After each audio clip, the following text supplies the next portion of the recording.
Olá, Josias, Léo, bom dia a todo mundo que acompanha o All News. Como é que você tem avaliado, né? Me chamou a atenção esse teu post, né? Lula tem razão. Assina um manifesto de apoio a Lula e ao povo palestino, mesmo diante de tantas críticas, né, que Lula está recebendo por ter feito a comparação, com o Holocausto. Você acha que a comparação ela está correta? Lula está correta de fazer essa comparação? Fabiola, eu não acredito que o Lula tenha minimizado os horrores do Holocausto. Eu acho que foi justo o contrário. Ele fez essa comparação para dar medida dos horrores que estão acontecendo em Gaza, justamente porque o Holocausto é um fato histórico amplamente repudiado, repugnante, e precisa, o que está acontecendo em Gaza, despertar um sentimento de indignação mundial. E a fala de Lula, no meu ponto de vista, teve esse efeito. Não é à toa que a União Europeia, com exceção da Hungria, né, que é governada por um sujeito de extrema direita, agora tem a posição de que é necessário cessar fogo no conflito em Gaza. Os próprios Estados Unidos, que tinham feito um veto na resolução da ONU pelo cessar-fogo, também mudaram de posição. E agora essa pauta voltou para a ordem do dia, no noticiário do mundo inteiro e na reflexão da sociedade brasileira e da sociedade mundial. Então, essa declaração forte, contundente e corajosa foi necessária, porque é preciso colocar um fim ao que está acontecendo em Gaza. É um genocídio, tem muitas crianças que foram assassinadas, e agora Israel quer avançar, inclusive, sobre Rafah, que é o último ponto de refúgio daqueles que conseguiram, por hora, fugir dos bombardeios e dos ataques. Inclusive, ameaçou iniciar um novo bombardeio justamente no período do Ramadã, que é um período religioso fundamental para os palestinos, ou seja, um desrespeito também, né, à questão cultural e religiosa daquela população, além, claro, de uma desproporção completa de força, de poder bélico e, claro, de métodos também que são completamente repugnantes, como submeter a população à fome, à sede. Então, o que precisa acontecer? Quantas pessoas precisam morrer, serem assassinadas, asfixiadas, para que o mundo se levante de vez contra esse genocídio e esses ataques? Por isso que eu considero que o Lula tem razão, que ele foi muito bem, não vejo uma repercussão negativa internacional. É evidente que o Estado de Israel se levanta contra, é evidente que os parlamentares, principalmente da oposição, os parlamentares de extrema direita no Brasil, se utilizem disso para atacar o Lula, se utilizariam de quaisquer outros elementos para atacá-lo, mas o efeito foi positivo, principalmente porque agora existe um movimento internacional definitivo de pressão pelo cessar-fogo. Olha, Mas tem você acha que a um. comparação ela é correta? Que você até falou, foi interessante o início da sua resposta que você falou. Eu não acho que Lula quis minimizar o horror que foi o Holocausto. Ele quis dar luz ao horror que está acontecendo agora na faixa de Gaza. Mas esse tipo de comparação, ele não afeta muito forte a comunidade judaica? Você acha que é o tipo de comparação correta, Sâmia? Fabíola, não fosse essa comparação, muito dificilmente teria a repercussão e a reação internacional aos horrores em Gaza que a gente viu acontecendo de ontem até hoje. Também não é unanimidade entre a comunidade judaica o repúdio ao que disse o presidente Lula. Hoje também foi divulgado na imprensa uma articulação, um manifesto articulado por parte da comunidade judaica no Brasil em apoio ao que ele disse, justamente por ter chacoalhado, né, uma postura de normalidade diante daquele horror. Então, foi uma comparação corajosa e necessária, justamente para que o mundo possa se atentar para os horrores que acontecem na Palestina. Como eu disse, não é minimizar o horror do Holocausto, mas é dar a justa medida da gravidade do que acontece com o povo palestino hoje. Deputada, a reação houve, o chacoalhão aconteceu, mas quem percorreu o noticiário, a imprensa internacional desde ontem, verifica que a reação foi majoritariamente negativa em relação ao que o Lula declarou. Há hoje uma percepção crescente de que o Israel está fazendo na faixa de Gaza é inaceitável, não é? E países que tinham uma posição condescendente estão evoluindo para uma posição mais próxima daquela que o Brasil defendeu no Conselho de Segurança da ONU, cessar-fogo, uma solução que contemple aquela fórmula dos dois países. E, nesse momento, o Brasil está sediando aqui uma reunião dos chanceleres do G20.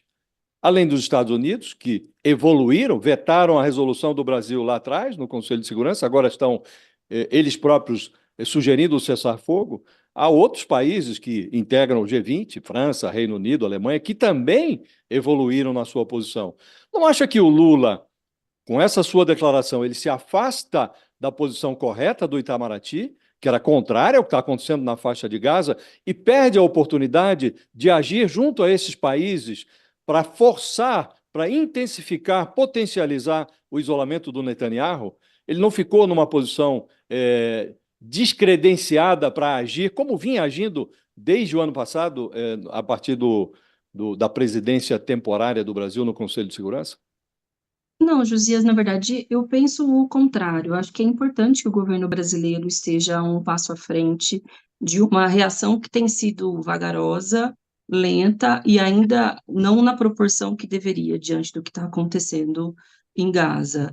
Então, ter uma fala mais contundente, que desperte, que movimente as peças da forma como se deu, é uma postura que eu particularmente espero do presidente Lula, e eu acho que coloca o Brasil, ao contrário de estar desconectado com as outras potências e líderes mundiais, acredito que é o contrário, o coloca na dianteira de um movimento que pode, eu espero que seja um movimento histórico, que é a sociedade mundial repudiar os horrores que Israel vem cometendo contra a população palestina em Gaza.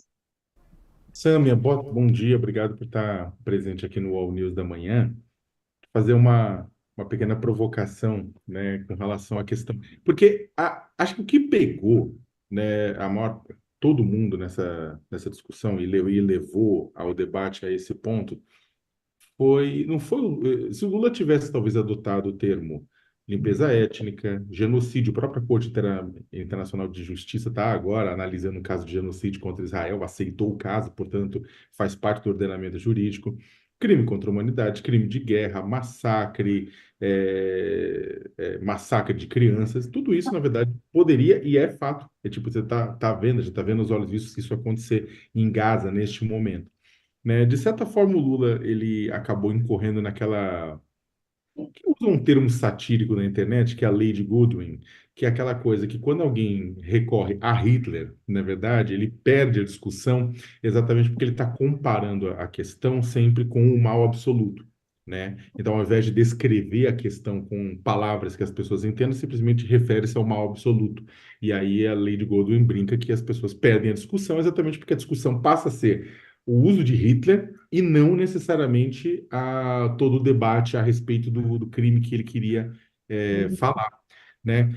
Se ele tivesse sido um pouco mais específico, ao invés de ter falado Hitler, ter falado genocídio, limpeza étnica, tudo isso, não teria tido o mesmo impacto, o mesmo efeito, mas sem o mesmo dano? Acredito que não, Sakamoto, porque a terminologia de genocídio, como você bem disse, está sendo já utilizada, inclusive por AIA, por parte da comunidade internacional. As denúncias à escassez de água, de alimentação para a população, o massacre de mulheres, de crianças, de civis, a tentativa de massacre sobre o último refúgio que lhes resta no momento santo, né, aliás, no momento religioso, sagrado para aquela população.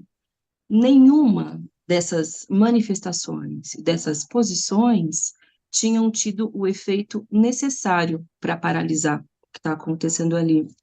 E Sakamoto, você mencionou o terror absoluto, ou seja, uma medida de comparação que deve-se evitar utilizar. Acredito que depois do horror do Holocausto, houve um consenso, em tese, né, pelo menos um consenso mundial de que aquilo não deveria se repetir, de que aqueles métodos são absolutamente repugnantes e que não se deve tratar seres humanos dessa forma desumana, abjeta e absurda. Não é exagero dizer que o que Israel vem fazendo com os palestinos é abjeto, é desumano, é absurdo. Resgatar essa imagem do horror dá a justa medida do repúdio, não às declarações de Lula, mas do repúdio que eu espero de verdade que a comunidade internacional tenha com as ações que estão acontecendo ali. Você está E falando aí, Sakamoto, então, é que é comparável ao Holocausto, então.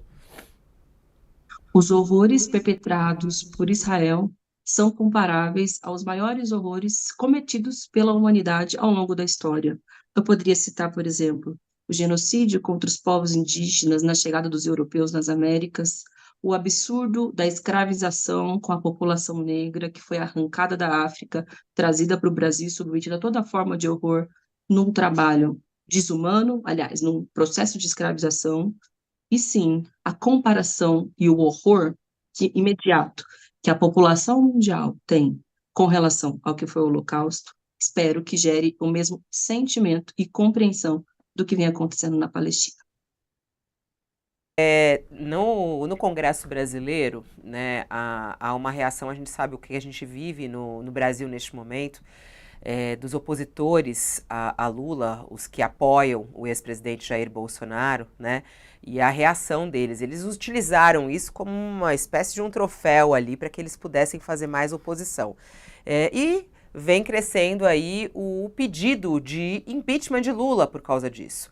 Né, são 106, se não me engano, ou 109 já assinaturas, 106 deputados, sendo 26 de partidos da base do governo, estão apoiando aí um pedido de impeachment de Lula. Como é que você enxerga esse pedido de impeachment de Lula? Faz algum sentido na sua avaliação? Isso pode passar no Congresso, seguir tramitação no Congresso, um pedido de impeachment de Lula por causa dessa declaração?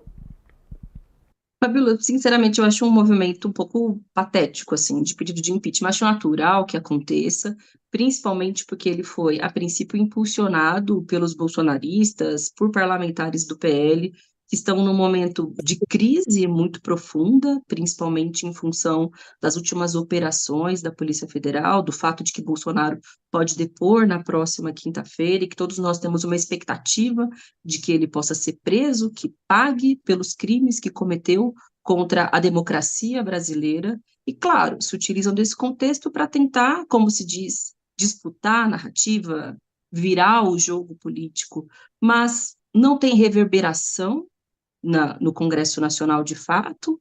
Por ora é uma organização daqueles de quem já se espera esse tipo de postura. E digo mais, Fabíola, muitos daqueles que estão protagonizando esse pedido de impeachment são pessoas que sim, já tiveram posturas e declarações, aí sim, antissemitas. Eu cito, por exemplo, a deputada Bia Kicis, que já se reuniu com membros do Partido Nazista da Alemanha.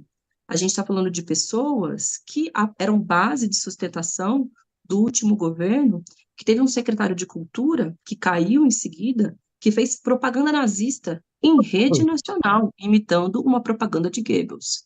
A gente está falando de parlamentares como Kim Kataguiri, por exemplo, que num podcast disse que não deveria ter tido a criminalização do Partido Nazista, de que seria um direito, uma liberdade individual as pessoas se organizarem no partido com essa ideologia. Então, é um antissemitismo, eles acusam o antissemitismo, mas, na verdade, eles tiveram demonstrações e comportamentos ao longo da história. É um repúdio de ocasião, é um oportunismo para tentar, de algum modo, virar o jogo diante de uma crise que eles enfrentam e tentar enfraquecer, de algum modo, o governo Lula, mas eu não acredito que isso vai prosperar. Tá aí, falando que é patético. Vamos ver o que vai acontecer. Ô Sâmia, antes de te liberar eu queria também te perguntar a respeito desse movimento aqui, o quanto esse assunto que a gente está tratando aqui, dessa declaração de Lula, pode impulsionar este movimento que Bolsonaro quer fazer, esse ato programado para esse próximo final de semana. Você acha que essa declaração de Lula pode ser combustível para o bolsonarismo usar isso nesse ato? Como é que você tem analisado e tua expectativa em relação a esse ato? Primeiro, é interessante você mencionar essa manifestação do próximo, né, final de semana, porque eu li hoje mais cedo, inclusive, que o próprio embaixador de Israel, que está no Brasil, foi um dos pessoalmente convidados para estarem presentes nessa manifestação de cunho golpista, ainda que Bolsonaro diga que vá pisar no freio, que vá suavizar, até para não criar mais provas contra si mesmo. A gente sabe qual que é o caráter dela, é fazer uma defesa da tentativa de golpe de Estado, cujo ele era o principal operador, mentor e articulador. Eles prometem fazer uma manifestação grande, acredito que tem potencial para que isso aconteça, acredito que os fatos, né, os possíveis e eventuais desgastes que uma base, aliás, que a oposição parlamentar a ele queira criar, possa ser um combustível, mas, né, para a convocação das mobilizações, mas eu acho que é bastante insuficiente diante da gravidade da situação que o Bolsonaro se encontra e diante de uma crise que tomou uma ampla repercussão, inclusive internacional. Assim, ele precisa ampliar a sua base de apoio, precisaria deslocar outros setores, para além de uma base bolsonarista, e esse movimento não se desenha para o ato do dia 25 que ele está convocando, nem mesmo essa tentativa de desgaste do Lula em função dessas declarações sobre a Palestina tão suficiente para virar o jogo. Aliás, muita gente tem falado que essa manifestação pode ser um perigo para Bolsonaro, né? Ele foi alvo de uma operação da Polícia Federal, está com o passaporte detido, é alvo de várias investigações, vai prestar depoimento na próxima quinta-feira. E algumas pessoas falam, até a esquerda até analisa, existe alguma possibilidade de Bolsonaro, se falar alguma coisa ali, como você falou, uma manifestação de cunho golpista, que é enxergada dessa maneira por alguns. Alguma possibilidade de ele ser preso nessa manifestação? Você acha isso, não?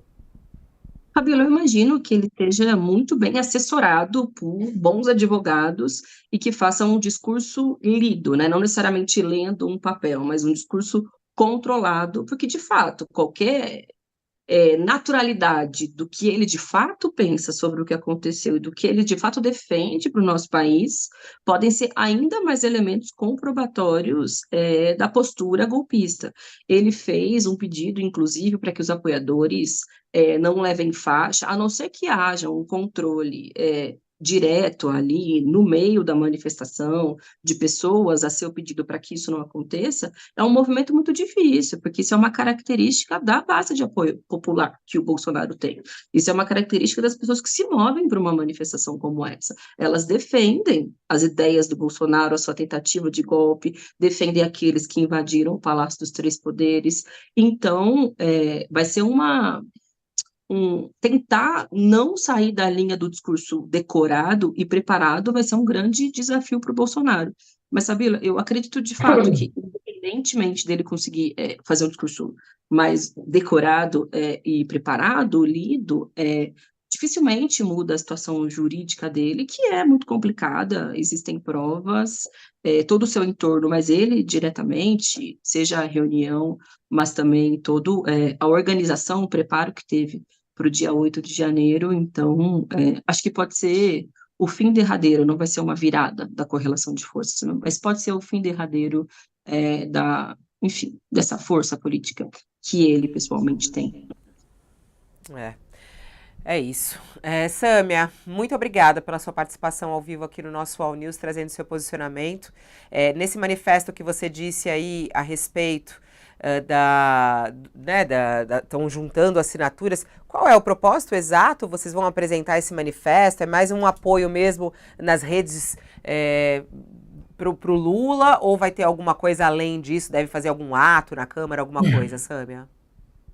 Por hora, é uma articulação por uma disputa de opinião nas redes sociais para organizar as pessoas que pensam como a gente, né, de que Lula tem razão nas suas declarações sobre Gaza. Mas mais adiante, nós vamos buscar articular também com outros parlamentares, partidos, entidades, organizações pacifistas de direitos humanos, uma manifestação política aqui no Congresso Nacional com o mesmo conteúdo, exigindo o cessar-fogo e o fim do massacre do povo palestino. Muito obrigada pela sua entrevista ao vivo aqui conosco, no nosso All News. Até uma próxima.